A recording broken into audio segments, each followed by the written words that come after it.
حضرت ابو ربی رحمۃ اللہ علیہ فرماتے ہیں کہ میں نے ایک گاؤں میں ایک نیک عورت کی شہرت سنی جس کا نام فضہ تھا۔ میری عادت کسی عورت سے ملنے کی نہ تھی، مگر اس عورت کے احوال میں نے ایسے سنے تھے کہ مجھے اس کے پاس جانے کی خواہش پیدا ہوئی۔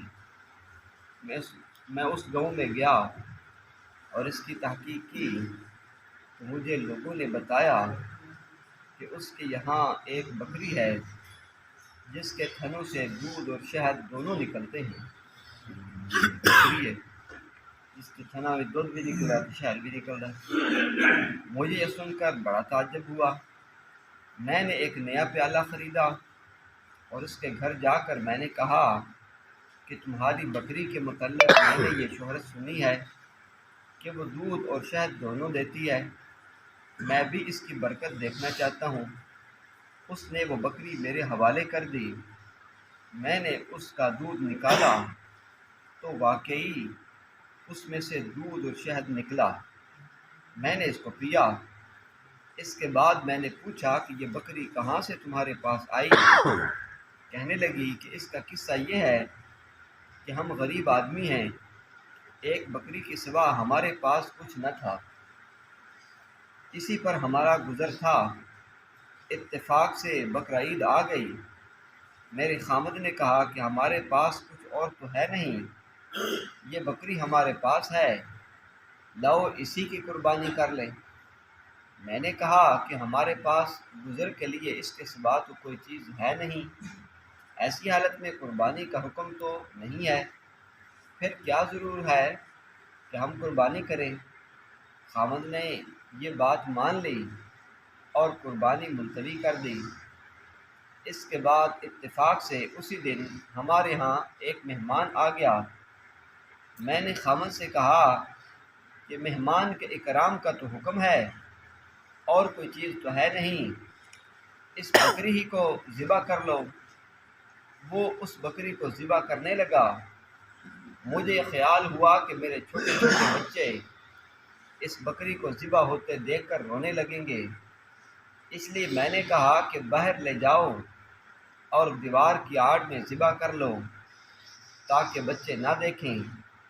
وہ باہر لے گئے اور جب اس پر چھری چلائی تو یہ بکری ہماری دیوار کے اوپر کھڑی تھی اور وہاں سے خود اٹھ کر مکان کے صحن میں آ گئی۔ مجھے یہ خیال ہوا کہ شاید وہ بکری خامد کے ہاتھ سے چھوٹ گئی۔ میں اس کو دیکھنے باہر گئی تو خامد اس بکری کی کھال کھینچ رہے تھے۔ میں نے ان سے کہا کہ بڑے تعجب کی بات ہے کہ ایسی ہی بکری گھر میں آ گئی۔ اس کا قصہ میں نے اس کو سنایا۔ خامد کہنے لگے کہ کیا بعید ہے کہ حق تعالی شانہ نے اس کا بدلہ ہمیں عطا فرما دیا ہو۔ یہ وہ بکری ہے جو دودھ اور شہد دونوں دیتی ہے۔ یہ سب کچھ محض مہمان کے اکرام کی وجہ سے ہے۔ سبحان اللہ۔ مہمان ساڈے بھی کوئی آ جاتا ہے، بہت کم لوگ نے جڑا مہمان نو خوشی نال مطلب پروٹوکول دے دین سی، اکثر بہت ہی سمجھیدا ہے یہ مصیبت کدے آ گئی ہے تو کدوں ٹلے گی کدوں جان چھڈے گی، ہر بندہ ہی تکلیف اس چکر ہے۔ حالانکہ مہمان دی مہمان نوازی کرنا یہ بندے اتنے فرض آکھا گیا، حق کو نہیں۔ حدیث پاک کے الفاظ نے کہ مسلمان دے اتنے مہمان نوازی کرنا حق ہے۔ اور اگر کوئی ایسا شہر ایسا بستی جس تو کوئی مہمان نوازی نہیں کرتا، اور مسلمان ہونے دے ناتے وہ اپنا حق انہوں کو وصول کر سکتے ہیں۔ اس واسطے مہمان دی مہمان نوازی کرنا 3 دن تک شریعت نے حق دیتا ہوتا کہ 3 دن تک اس کو اچھا کھانا کھلانا، پروٹوکول دینا۔ 3 دن تو بعد کوئی ضروری نہیں، اگر ہمت ہوئے تو پھر کھواندے رہو، جی ہمت نہ ہوئے تو پھر اس تو بعد جڑے معمول کے مطابق گھر چ پک رہا دال ساگ کھواندے رہو، کوئی مسئلہ نہیں۔ لیکن 3 دن دی مہمان نوازی یہ مہمان دا حق ہے۔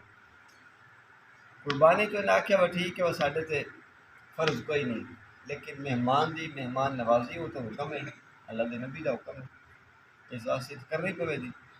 بس انہاں دتی ہے مہمان نوازی واسطے ذبح کیتی ہے، اللہ تعالیٰ نے اس کا بدلہ انہوں عطا کر دیا۔ اب یہ کہتے ہیں کہ یہ سب مہمان نوازی کے اکرام کی وجہ سے ہے۔ پھر وہ عورت کہنے لگی کہ اے میرے بچوں، یہ بکری دلوں میں چرتی ہے۔ بکری کہاں چرتی ہے جی؟ دلوں میں چرتی ہے۔ اگر تمہارے دل نیک رہیں گے تو اس کا دودھ بھی اچھا رہے گا، اور اگر تمہارے دلوں میں کھوٹ آ گیا تو اس کا دودھ بھی خراب ہو جائے گا۔ اپنے دلوں کو اچھا رکھو، ہر چیز تمہارے لیے اچھی بن جائے گی۔ سبحان اللہ۔ اور جتنے بھی دیکھنا جانور مجھاں بڑیاں بڑیاں رکھیاں نے، گاواں رکھیاں نے، بکریاں رکھیاں نے، نہ وہ بکری کی تاثیر ہے نہ گاواں کی تاثیر ہے نہ مجھاں کی تاثیر ہے۔ حالانکہ دودھ بھی ہے لیکن کوئی برکت ہی کوئی نہیں۔ وجہ کی ہے کہ سارے دلوں میں جڑا کھوٹ آ گیا، اللہ تعالیٰ کے اللہ رسول صلی اللہ علیہ وسلم کی محبت ختم ہو گئی، ذکر اذکار ختم ہو گیا، جس کی وجہ تو سارے حالات خراب ہو گئے ہیں۔ دیکھو نا، ہر چیز کی برکت ختم ہو گئی۔ اگے ساڈے مطلب بزرگ جاندے ہیں نا، آ چھوٹے چھوٹے ٹوبیاں مطلب مچھیاں لب جاندیاں سی، ہاتھ مارنا تو مچھیاں باہر آ جاندیاں، کنڈیاں دو لانیاں جناب، مطلب مچھیاں باہر آ جاندیاں جناب، تے رات دا شام دا دوپہر دا جناب کھان پین بن جاتا سی۔ تے گاں نو چونا جس ہاتھ مارنا جناب، انہاں چو کے چاہ بنا لین۔ برکت اتنی آئی نا جی، وجہ کیسی کہ ہر کم وچ برکت آئی، وجہ دین دی آئی، ذکر ہوندا، ماما اٹھتی نہیں سی، وہ جناب دودھ رڑکتی پئیاں نال نال ذکر کر رہی ہیں، تلاوت کر دیا سی، نمازاں پڑھ دیا سی۔ کہ ہن ویکھ لو بدے دا بدہ گھر سارا ستا پیا، بیبیاں نے تو بھی ستی پئیاں نے، بچیاں تے وہ بھی ستی پئیاں نے، بچے تے وہ ستے پئے نے، میاں صاحب خود نے تو ستے پئے نے، تے مڑ چنگا دھل کے ستے پئے۔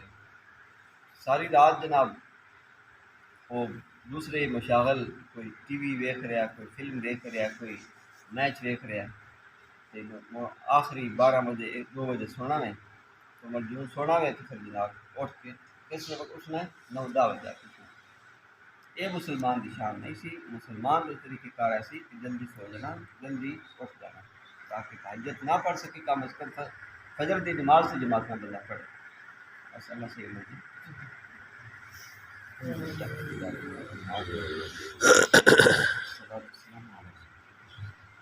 ربنا آتنا في الدنيا حسنة ربنا هب لنا من لدنك